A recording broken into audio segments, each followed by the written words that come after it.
കേരളത്തിൻ്റെ തെരഞ്ഞെടുപ്പ് കമ്മീഷണറായ രത്തൻ യു ഖേൽക്കറിനെ മുഖ്യമന്ത്രി വി ഡി സതീശൻ തൻ്റെ പ്രിൻസിപ്പൽ സെക്രട്ടറിയാക്കിയതിനെതിരെ വലിയ വിമർശനം ഉയരുകയാണ്. പ്രതിപക്ഷം ഇപ്പോൾ അതൊരു വലിയ ആയുധമാക്കി ഉയർത്തിയിരിക്കുന്നു. അത് കാരണമുണ്ട്.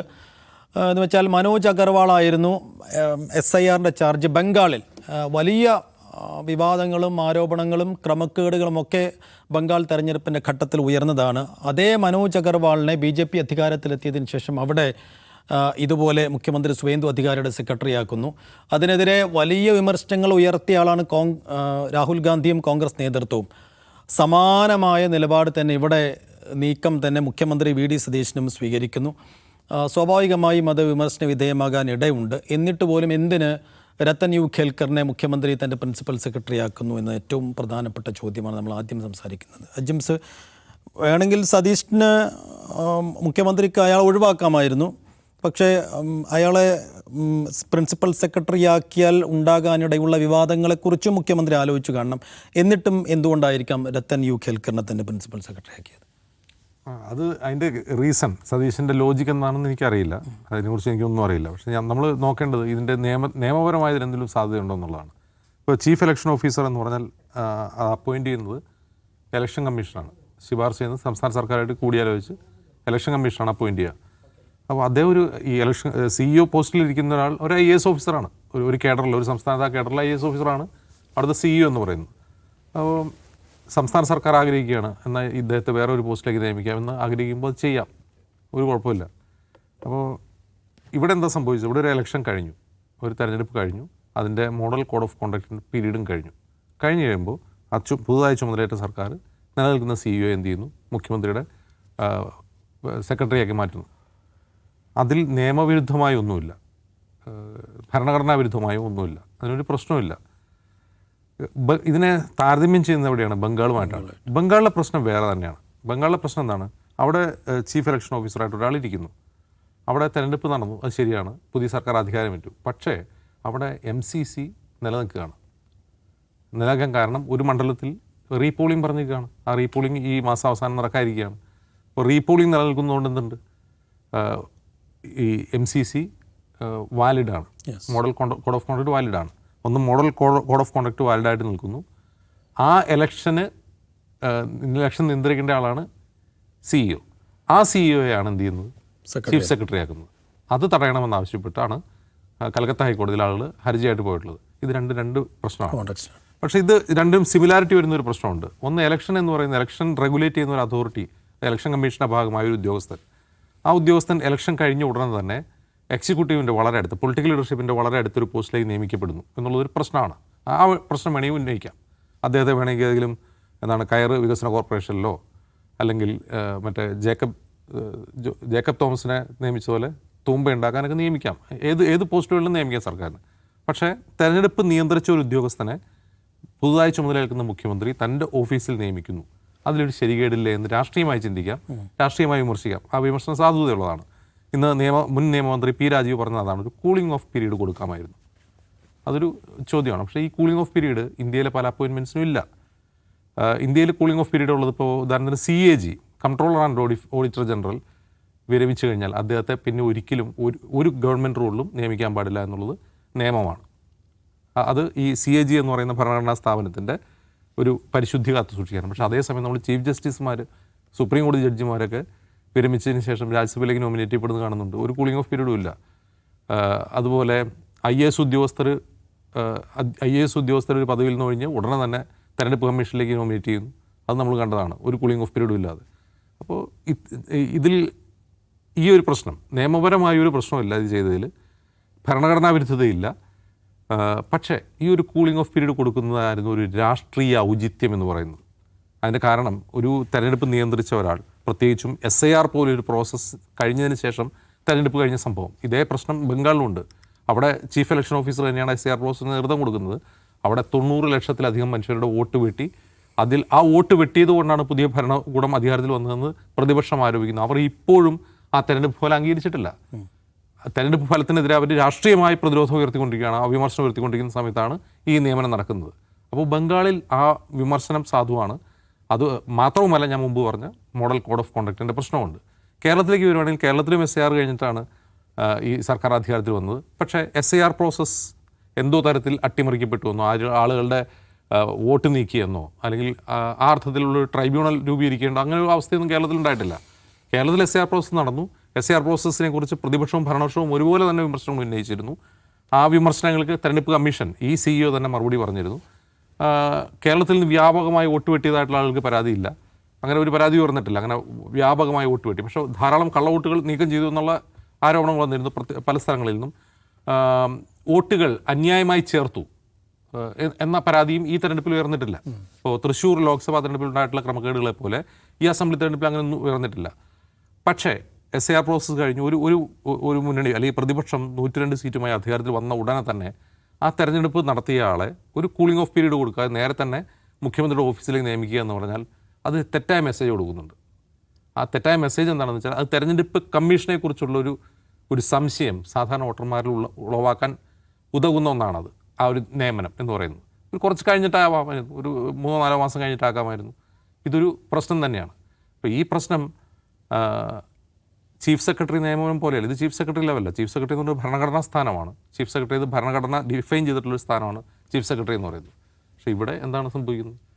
ഇവിടെ ഉടനെ തന്നെ അധികാരമേറ്റ ഉടൻ തന്നെ മുഖ്യമന്ത്രിയുടെ ഓഫീസിലേക്ക് നിയമിക്കുകയാണ്. അപ്പോൾ ഇത് അതിലൊരു രാഷ്ട്രീയമായ അനൗചിത്യമുണ്ട് എന്നല്ലാതെ നിയമപരമോ ഭരണഘടനാപരമായ പ്രശ്നമുണ്ടെന്ന് എനിക്ക് തോന്നുന്നില്ല. യെസ്, അതിനകത്ത് ഔചിത്യ പ്രശ്നം മാത്രമേ ഉള്ളൂ, ധാർമ്മിക പ്രശ്നമുണ്ടോ? അല്ല, ഇതിൽ നിയമപരമായിട്ട് ഇപ്പോൾ അജീംസ് പറഞ്ഞല്ലോ, പീപ്പിൾസ് റെപ്രസെൻറ്റേഷൻ ആക്ടിൽ 13A സെക്ഷനാണ് സംസ്ഥാനത്തെ ചീഫ് ഇലക്ടറൽ ഓഫീസറെ നിശ്ചയിക്കുന്നതിൻ്റെ ക്രമം പറയുന്നത്. അപ്പോൾ അത് സംസ്ഥാന സർക്കാർ, ആ സമയത്ത് സംസ്ഥാന സർക്കാർ ഒരു ലിസ്റ്റ് ഓഫ് നോമിനീസ്, സർക്കാരിന് താല്പര്യമുള്ള ആളുകളുടെ ഒരു ലിസ്റ്റ് കൊടുക്കുകയാണ് ചെയ്യുന്നത് കേന്ദ്ര ഇലക്ഷൻ കമ്മീഷന്. അതിൽ നിന്ന് in consultation with state government chief election commission of ഇന്ത്യയാണ് ഇയാൾ അപ്പോയിൻറ്റ് ചെയ്യുന്നത്. ഒരു സംസ്ഥാനത്തെ ചീഫ് ഇലക്ടറൽ ഓഫീസറെ അപ്പോയിൻറ്റ് ചെയ്യുന്നത്. അപ്പോയിൻറ്റ് ചെയ്യുന്ന ഒരാൾക്ക് ടെന്യൂറില്ല, അതും കൂടെ മനസ്സിലാക്കണം. അയാൾക്ക് ഇത്ര കാലാവധി എന്നില്ല. ഇദ്ദേഹം 2024 ഇദ്ദേഹം അപ്പോയിൻറ്റ് ചെയ്യപ്പെടുന്നത്. അപ്പോൾ അതിനെതിരെ CPM ഹൈ പിച്ചിലാണ്. കഴിഞ്ഞ ദിവസങ്ങളിൽ സോഷ്യൽ മീഡിയയിലാണ് ആ പ്രതികരണങ്ങൾ വന്നത്. CPM ഔദ്യോഗികമായിട്ട് തന്നെ ഒരു ഹൈ പിച്ച് ക്യാമ്പയിൻ ഇതിനെതിരെ വന്നിരിക്കുകയാണ്. അപ്പോൾ അവരതിൽ പാരലായിട്ട് എടുക്കുന്നതെന്ന് വെച്ചിട്ടുണ്ടെങ്കിൽ വെസ്റ്റ് ബംഗാളിൽ അവിടെ ചീഫ് ഇലക്ടറൽ ഓഫീസറായിരുന്ന ആളെ സുവേന്ദു അധികാരി എന്താക്കി, ചീഫ് സെക്രട്ടറി ആക്കി എന്നുള്ളതാണ്. അപ്പോൾ അതിനെ രാഹുൽ ഗാന്ധി എതിർത്തു. രാഹുൽ ഗാന്ധി അതിനെതിരെ ശക്തമായിട്ട് രംഗത്ത് വന്നു. അപ്പോൾ ഇതിനെതിരെ നിങ്ങൾ എന്തുകൊണ്ട് മിണ്ടുന്നില്ല? ഇതാണ് CPIM ചോദിക്കുന്ന ചോദ്യം. ആ ചോദ്യത്തിലൊരു പ്രശ്നം എന്ന് വെച്ചിട്ടുണ്ടെങ്കിൽ ആ പാരലൽ അതിൽ ഒരുപാട് അങ്ങനെ എളുപ്പം അതിലൊരു താരതമ്യം കണ്ടെത്താൻ പറ്റില്ല. ഒന്നാമത്തെ കാര്യം എന്താണെന്ന് വെച്ചിട്ടുണ്ടെങ്കിൽ ബംഗാളിൽ ചീഫ് സെക്രട്ടറി ആയിട്ടാണ് നിശ്ചയിക്കുന്നത്. ഹെഡ് ഓഫ് ദ എക്സിക്യൂട്ടീവ് അല്ലെ ഹെഡ് ഓഫ് ദ ബ്യൂറോക്രസി എന്ന് പറയുന്ന ഏറ്റവും പ്രധാനപ്പെട്ട തസ്തികയിലാണ് അവിടെ നിശ്ചയിക്കുന്നത്. പിന്നെ രണ്ടാമത്തെ പ്രശ്നം, ബംഗാളിലെ SIR മാതിരിയാണ് കേരളത്തിലെ SIR എന്ന് CPMന് അഭിപ്രായമുണ്ടോ എന്നൊരു ചോദ്യമുണ്ട്. ബംഗാളിലെ SIRനെതിരെ വ്യാപകമായിട്ടുള്ള വിമർശനം BJP അല്ലാത്ത എല്ലാ രാഷ്ട്രീയ പാർട്ടികളും ഉയർത്തിയിട്ടുണ്ട്. കോടതിയിൽ, സുപ്രീം കോടതിയിൽ അത് എത്തിയിട്ടുണ്ട്. മമതാ ബാനർജി തന്നെ നേരിട്ട് സുപ്രീം കോടതിയിൽ അപ്പീൽ ചെയ്യുന്ന സംഭവം ഉണ്ടായിട്ടുണ്ട്. 90 ലക്ഷം പേര് വോട്ടർ പട്ടികയിൽ നിന്ന് മാറ്റി നിർത്തപ്പെട്ട പ്രശ്നം ഉണ്ടായിട്ടുണ്ട്. അതിൽ തന്നെ 25 ലക്ഷം ആളുകൾ മാറ്റി നിർത്തപ്പെട്ടത് ഈ പറയുന്ന സാധാരണ നമ്മൾ കാണുന്ന ആബ്സെൻറ്റ്, ഡബ്ലിംഗ്, ഡെഡ് ഈ പറയുന്ന ഒരു കാറ്റഗറിയിലും പെടാതെ എന്താണ് ലോജിക്കൽ ഡിസ്ക്രിപ്പൻസി എന്ന് പറഞ്ഞിട്ടുള്ള വിചിത്രമായൊരു കാരണം കൊണ്ടുവന്നിട്ടാണ് 27 ലക്ഷത്തോളം 25-നും 27 ലക്ഷത്തിനും ഇടയിൽ ആളുകൾ മാറ്റി നിർത്തപ്പെട്ടത്. അതിനെതിരെ അതാണ് സുപ്രീം കോടതിയിൽ ഏറ്റവും വലിയ വാദത്തിനിടയായത്. അതിനുശേഷമാണ് സുപ്രീം കോടതി ഒരു സ്പെഷ്യൽ ട്രിബ്യൂണൽ നിശ്ചയിക്കുന്നത്. ആ ട്രിബ്യൂണൽ ഇവിടെ വന്നിട്ട് സിറ്റിങ്സ് നടത്തുന്നത് ഇതുവരെ പൂർത്തിയായിട്ടില്ല. എനിക്ക് 6000 പേരോ മറ്റോ അതിനകത്ത് ക്ലിയർ ചെയ്ത് പോയിട്ടുള്ളൂ. അപ്പോൾ അത്രയും വലിയൊരു ഇലക്ഷൻ കമ്മീഷൻ BJPക്ക് വേണ്ടി പ്രത്യക്ഷത്തിൽ ഇറങ്ങിക്കളിക്കുന്നു എന്ന പ്രതീതി സൃഷ്ടിക്കപ്പെടുകയും അങ്ങനെ ഒരു ആരോപണം വ്യാപകമായി ഉയരുകയും ചെയ്തതാണ് ബംഗാളിലെ SIR ആ പ്രോസസ്സ് എന്ന് പറയുന്നത്. ആ SIR ആണ് BJPയുടെ വിജയത്തിന് കാരണമായത് എന്ന വിമർശനം അവിടെയുണ്ട്. അപ്പോൾ അങ്ങനെ ഒരു SIR നടത്തിയ ശേഷം ആ SIRന് ശേഷം BJP വിജയിക്കുന്നു. ആ SIR പ്രോസസ്സിന് നേതൃത്വം കൊടുത്ത ആളെ ചീഫ് സെക്രട്ടറി ആക്കി. അതിനെയാണ് രാഹുൽ ഗാന്ധി വിമർശിച്ചിരിക്കുന്നത്. അപ്പോൾ അതേപോലെയുള്ള ഒരു സംഭവമാണ് ഇവിടെ നടന്നിരിക്കുന്നത് എന്നാണ് CPM പറയുന്നതെങ്കിൽ അത് തെറ്റായ താരതമ്യമാണ്. ഇനി അതേപോലെയാണെന്നാണ് CPMൻ്റെ വാദമെങ്കിൽ കേരളത്തിലെ SIR ബംഗാളിലെ SIR പോലെയാണ് എന്നവർ പറയണം. പക്ഷേ ഇതുവരെ അവരത് പറഞ്ഞിട്ടില്ല. SIR നടക്കുമ്പോഴും പറഞ്ഞിട്ടില്ല. SIR പൂർത്തീകരിച്ചപ്പം പറഞ്ഞിട്ടില്ല, ഇന്നേ വരേക്കും പറഞ്ഞിട്ടില്ല. അതുകൊണ്ട് തന്നെ അതിൽ കാപട്യമുണ്ട്. ബംഗാളിലെ ഇതിന് അതാണ് അതേ സംഭവമാണ് ഇവിടെ നടന്നിരിക്കുന്നതെന്ന് പറയുന്നതിൽ താരതമ്യം. ഒന്നാമത്തെ കാര്യം, ബംഗാളിലെ SIR പോലെയല്ല ഇവിടുത്തെ SIR. ഇവിടെ SIR സാമാന്യം ഭേദപ്പെട്ട രീതിയിലാണ് നടന്നതെന്ന് മാത്രമല്ല, അത് ഇലക്ഷൻ കമ്മീഷൻ എന്തൊരു മഹത്വമായിട്ടല്ല ഞാൻ കാണുന്നത്. കേരളത്തിലെ പൊളിറ്റിക്കൽ ലിറ്ററസിയാണ് അതിന് കാരണം. രാഷ്ട്രീയ പാർട്ടികൾ അങ്ങേയറ്റം ജാഗ്രതയോടുകൂടി SIRനെ സമീപിച്ചിട്ടുണ്ട്. രാഷ്ട്രീയ പാർട്ടികൾ മാത്രമല്ല, നമ്മുടെ നാട്ടിലെ മതസംഘടനകൾ, സാമൂഹ്യ സംഘടനകൾ, സന്നദ്ധ സംഘടനകൾ, ഇൻഡിവിജ്വലി ഓരോ MLA അവരെല്ലാം SIRൻ്റെ ഓരോ ഘട്ടത്തിലും സജീവമായിട്ട് ഇടപെടുകയും ചെറിയ പ്രശ്നങ്ങൾ പോലും വലിയ തോതിൽ വാർത്തയാവുകയും ഇലക്ഷൻ കമ്മീഷന് തിരുത്തേണ്ടി വരികയും ഇങ്ങനെയൊക്കെ ചെയ്ത ഒരു സംഭവമാണ്. അതുകൊണ്ട് തന്നെ കേരളത്തിലെ SIR ബംഗാളിലെ SIRമായിട്ടോ അല്ലെങ്കിൽ ബീഹാറിലെ SIRമായിട്ടോ താരതമ്യം ചെയ്യുന്നതിൽ ഒരു അർത്ഥമില്ല. ഇനി CPMന് അങ്ങനെ അഭിപ്രായം ഉണ്ടെങ്കിൽ എന്തുകൊണ്ടത് പറഞ്ഞില്ല എന്നുള്ള ഗുരുതരമായ ചോദ്യം അവിടെ ഉണ്ട്. ബംഗാളിലെ SIR പോലെ ഒരു SIR ഇവിടെ നടന്നത്. ആ SIR ഇവിടെയുള്ള UDFൻ്റെ വിജയത്തിന് കാരണമായത്. ഇപ്പോൾ ബംഗാളിലെ പ്രശ്നം പറയുന്ന SIR BJPയുടെ വിജയത്തിന് കാരണമായതെന്നാണല്ലോ. അതേപോലെ SIR കേരളത്തിലെ UDFൻ്റെ വിജയത്തിന് കാരണമായതെന്നൊരു വാദം CPM ഉത്തരവാദിത്തത്തോടുകൂടി ഇതുവരെ ഉയർത്തിയിട്ടില്ല. അങ്ങനെ ഉയർത്താതിരിക്കെ, CPM പോലും അങ്ങനെ ഉയർത്താതിരിക്കെ ഇതിൽ താരതമ്യം എടുക്കുന്നതിൽ അനൗചിത്യമുണ്ട്, അല്ലെങ്കിൽ ശരികേടുണ്ട്. പിന്നെ ഉള്ളത് പറഞ്ഞ പോലെ ഇദ്ദേഹം ഈ പദവിയിൽ നിന്ന് മാറിയിട്ടില്ല, ഇതുവരെ മാറിയിട്ടില്ല. നോട്ടിഫിക്കേഷൻ വരുമ്പോൾ പദവിയിൽ നിന്ന് മാറുള്ളൂ. പക്ഷേ ഇങ്ങനൊരു ഉത്തരവാദിത്വം, കേരളത്തിൽ തെരഞ്ഞെടുപ്പ് നടത്തുക എന്ന് പറയുന്ന വലിയൊരു ഉത്തരവാദിത്വം നിർവഹിച്ചതിന് തൊട്ടുടനെ ഇദ്ദേഹത്തെ മുഖ്യമന്ത്രിയുടെ ഓഫീസിലെ പ്രധാനപ്പെട്ട പോസ്റ്റിലേക്ക് പോസ്റ്റ് ചെയ്യുമ്പോൾ സ്വാഭാവികമായിട്ടും അതിൽ അനൗചിത്യം ആരോപിക്കാം, രാഷ്ട്രീയമായ വിമർശനം ഉന്നയിക്കാം. അത് പ്രതിപക്ഷത്തിന് സ്വാഭാവികമായിട്ടും അവർക്കതിന് അവകാശമുണ്ട്. പക്ഷേ അതിലുള്ള പ്രശ്നം എന്ന് വെച്ചാൽ ഇതാണ്, ഈ ചോദ്യം അവിടെ ബാക്കിയുണ്ടാവും. നിങ്ങൾ ബംഗാളിലെ SIR പോലെയാണ് ഇത് കാണുന്നത്. CPM ഔദ്യോഗികമായിട്ട് ഇതിനെ പ്രതികരിച്ചിട്ടില്ല, ഇങ്ങനെ ഈ ബംഗാൾ താരതമ്യം നടത്തിയിട്ടില്ല. ഈ സൈബർ സ്പേസിൽ അവർ ഉന്നയിക്കുന്ന ഒരു വാദം, പിന്നെ ഈ VK സനോജിൻ്റെ പോസ്റ്റിൽ രാഹുൽ ഗാന്ധി ഈ ബംഗാളിലെ ഇതിനെതിരെ ഉന്നയിച്ച ആ വാചകം ഉണ്ടല്ലോ, എന്താണ്, ബിഗർ തഫ്റ്റ് അല്ല സ്മോൾ തഫ്റ്റ് ബിഗർ ഗിഫ്റ്റ് എന്നാണ് എന്താ പറഞ്ഞിട്ടുള്ള അത് ഉദ്ധരിക്കുന്നുണ്ട്. അത് ശരിക്കും ബംഗാളിൽ രാഹുൽ ഗാന്ധി ഉയർത്തിയ വിമർശനത്തെ അതേ അടിസ്ഥാനത്തിലാണ് ഇവിടെ വിമർശനം ഉന്നയിക്കുന്നതാണല്ലോ അതിലൂടെ വരുന്നത്. അപ്പോൾ അതവർ ക്ലിയർ ചെയ്യേണ്ട ഒരു കാര്യമാണ്. അത് ബംഗാളിൽ നടന്നതാണ് ഇവിടെ നടന്നിരിക്കുന്നത് എന്ന അഭിപ്രായം CPM അതൊരു വ്യക്തമാക്കണം.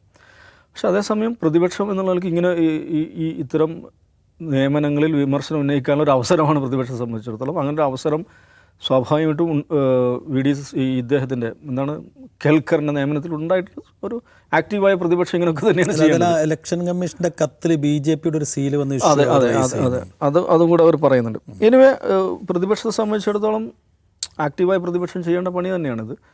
പക്ഷേ എനിക്ക് കൗതുകം ഉണ്ടാക്കുന്ന കാര്യം അതല്ല. ഈ ഇന്നലെ നടന്ന നിയമനങ്ങളിൽ വേറൊരു നിയമനം ഉണ്ടായിട്ടുണ്ട്. മീഡിയ സെക്രട്ടറി ആയിട്ട് റോയ് മാത്യു എന്ന് പറയുന്ന ഒരാളെ നിയമിച്ചിട്ടുണ്ട്. ഈ റോയ് മാത്യു എന്ന് പറയുന്ന ആളുടെ പഴയ ഫേസ്ബുക്ക് പോസ്റ്റുകളൊക്കെ ഇപ്പം സോഷ്യൽ മീഡിയയിൽ സർഫേസ് ചെയ്ത് വരുന്നുണ്ട്. എന്താ അതിന് പറയാമെന്ന് വെച്ചിട്ടുണ്ടെങ്കിൽ, ഒരു മുഖ്യമന്ത്രിയുടെ മീഡിയ സെക്രട്ടറി ആയിരിക്കുന്ന ഒരാൾ സാമാന്യമായിട്ട് അങ്ങേര് നമ്മൾ പ്രതീക്ഷിക്കുന്ന ഭാഷയല്ല അദ്ദേഹത്തിൻ്റെത്. VD സതീശനെതിരെ പോലും അദ്ദേഹം എഴുതിയ കാര്യങ്ങൾ വന്നിട്ടുണ്ട്. എനിക്ക് തോന്നുന്നത് കോൺഗ്രസിനകത്ത് ഗ്രൂപ്പ് രാഷ്ട്രീയത്തിൽ ഇടപെട്ടുകൊണ്ട് പോലും വളരെ മോശമായ രീതിയിൽ പബ്ലിക് കമൻറ്റുകൾ ഇട്ടിട്ടുള്ള ഒരാളാണ്. ഉത്തർപ്രദേശിലെ ലവ് ജിഹാദ് നിരോധന നിയമത്തിന് സമാനമായൊരു നിയമം ഇവിടെയും വേണ്ടിവരും എന്നെഴുതിയ ആളാണ്. അത് എഴുതിയ പശ്ചാത്തലമാണ് അതിനേക്കാൾ കൗതുകകരം. ഈ കേരളത്തിൽ ഈ ലവ് ജിഹാദ് ആട്ടക്കഥകൾ ഏറ്റവും അധികം പ്രചരിപ്പിച്ചിട്ടുള്ള, വിദ്വേഷ കഥകൾ ഏറ്റവും അധികം പ്രചരിപ്പിച്ചിട്ടുള്ള കൗമുദി പത്രത്തിലെ ഒരു വാർത്താ ക്ലിപ്പിംഗ് എടുത്തു വെച്ചിട്ടാണ് അതിൻ്റെ മേലാണ് ഇങ്ങനെ കമൻറ്റ് ചെയ്യുന്നത്. ഈ ഉത്തർപ്രദേശിലെ ലവ് ജിഹാദ് പോലെയുള്ള ഒരു നിയമം ഇവിടെ, ലവ് ജിഹാദ് തടയൽ നിയമം പോലൊരു നിയമം ഇവിടെ വേണ്ടി വരും. അങ്ങേയറ്റം റേഷ്യൽ സ്ലർ എന്ന് പറയാവുന്ന മുസ്ലിങ്ങൾക്കെതിരായിട്ടുള്ള വംശീയ പരാമർശം എന്നുള്ള നിലയ്ക്ക് സാധാരണ ഉപയോഗിക്കപ്പെടുന്നതാണ്. ഹൂറിമാരുടെ അടുത്തേക്ക് പോകാൻ എളുപ്പമായിരിക്കും. ഈ സ്വഭാവത്തിലൊക്കെ അങ്ങേയറ്റം വൃത്തികെട്ട കമൻറ്റുകൾ ചെയ്തിട്ടുള്ളൊരു മനുഷ്യനാണ്. കേരളത്തിലെ കുപ്രസിദ്ധമായ ഒരു ഹെയ്റ്റ് ട്യൂബർ ഇദ്ദേഹത്തെ അഭിവാദനം ചെയ്തുകൊണ്ട് കമൻ്റ് ഇട്ടിട്ടുണ്ട്. അതിലാദ്യം ഉണ്ടായിരുന്നത് ഞങ്ങളുടെ സ്ഥാപനത്തിൽ കുറച്ച് കാലം എഡിറ്ററായിട്ടുണ്ടായിരുന്നു എന്നാണ്. പിന്നെ അത് എഡിറ്റ് ചെയ്ത് ഒഴിവാക്കിയിട്ടെന്ന് എനിക്കറിയില്ല. അപ്പോൾ അങ്ങനെ ഒരാൾ മുഖ്യമന്ത്രിയുടെ ഓഫീസിലെ മീഡിയ സെക്രട്ടറി എന്നൊക്കെ പറയുമ്പോൾ നമ്മൾ പ്രതീക്ഷിക്കുന്ന അതിൻ്റെ ഒരു പ്രൊപ്രൈറ്റി എന്നൊക്കെ പറയുന്ന സംഗതിയുണ്ട്. അപ്പോൾ ഇദ്ദേഹത്തെയാണ് നിയമിച്ചിരിക്കുന്നത്.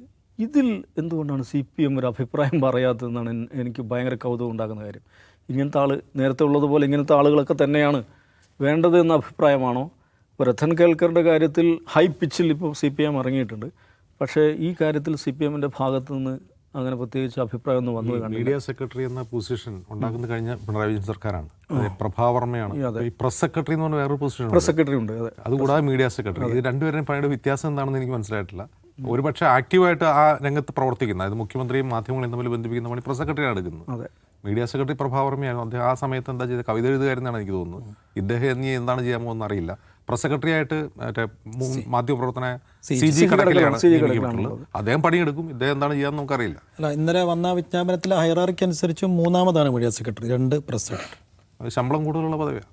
വി ഡി സതീശൻ്റെ ഒരു പ്രശ്നം എന്ന് വെച്ചിട്ടുണ്ടെങ്കിൽ, ഞാൻ മുമ്പ് പറഞ്ഞാണ്, വി ഡി സതീശന് തെരഞ്ഞെടുപ്പിലൂടെ വിജയിക്കുക മാത്രമല്ല ചെയ്തത്. ഏത് നമ്മുടെ സാങ്കേതികമായ ഇലക്ഷനിൽ വിജയിക്കുക മാത്രമല്ല ചെയ്തത്, പിന്നീട് കേരളത്തിൽ തെരുവിൻ്റെ ഒരു തെരഞ്ഞെടുപ്പ് നടന്നിട്ടുണ്ട്.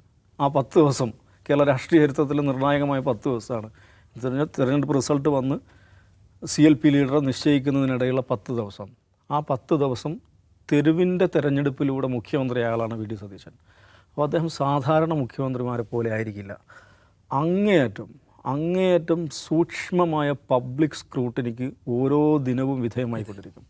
കാരണം അദ്ദേഹത്തിൻ്റെ പാർട്ടിയിലെ MLA-മാരുടെ ഭൂരിപക്ഷത്തിൻ്റെ ഇംഗിതത്തിന് വിരുദ്ധമായി, തെരുവിൻ്റെ അഭിലാഷത്തിന് അനുസൃതമായി മുഖ്യമന്ത്രിയായ മനുഷ്യനാണ്.